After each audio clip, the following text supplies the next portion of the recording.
steal him a car. But that wasn't an option. So he'd have to come up with another way to escape L.A. before Vera tossed him out on his rear. A couple of time zones away, T.C. Barbour drove his brand-new silver Dodge Ram the short distance from the home of his nephew, Gary Clark, to the building the Henry Adams locals called the power plant, site of the town's administrative offices. He'd arrived a week ago on a cross-country drive from his hometown of Oakland, California. Being retired, he had no real destination in mind, but he hadn't seen Gary in decades. So when they talked on the phone, T.C. decided to accept his nephew's offer to stop in and stay a while with him and his teen daughters, Leah and Tiffany. T.C.'s business at the power plant had to do with a part-time job Gary mentioned in passing, one that entailed being the driver for the town's owner, Ms. Bernadine Brown. He'd driven a big rig at one point in his life, and having never gotten a ticket driving it, or anything else, he figured he was qualified. T.C. didn't like taking handouts, even from family, so if he was going to be bunking at Gary's and eating his food, he thought it only right that he contribute. The town wasn't large by any means, and the last time he'd visited, a good 30 years ago, it was so isolated and undeveloped that it could have passed for the setting of the Little House on the Prairie television show. The surrounding area was still nothing more than wide-open spaces, with a house here and there, but the town center had changed dramatically.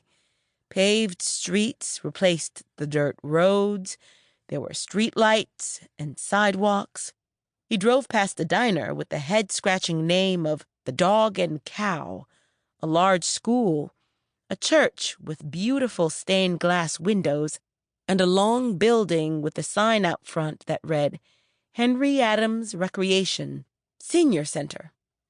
None of this existed on his last visit, and even more surprising was how cutting-edge they all appeared, as if they rightly belonged in a big metropolitan location, like his hometown or L.A. T.C. was impressed. After pulling into the parking lot of the equally impressive, low-slung red building that was the power plant, he got out and walked to the entrance. This was his second interview. He and Miss Brown met briefly a few mornings ago when he turned in the required resume.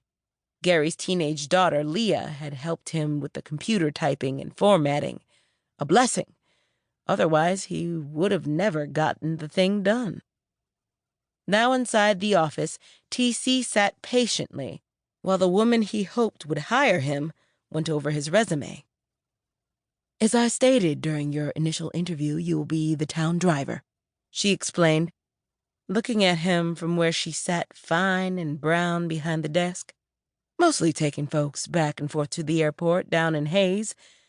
Nathan Nelson, the young man you're replacing, left to attend college in Lawrence. T.C. knew from Gary that Bernadine Brown's hand turned the world in the small town of Henry Adams. It was founded in the 1880s by freed slaves, and she'd bought the place a few years ago, hook, line, and sinker.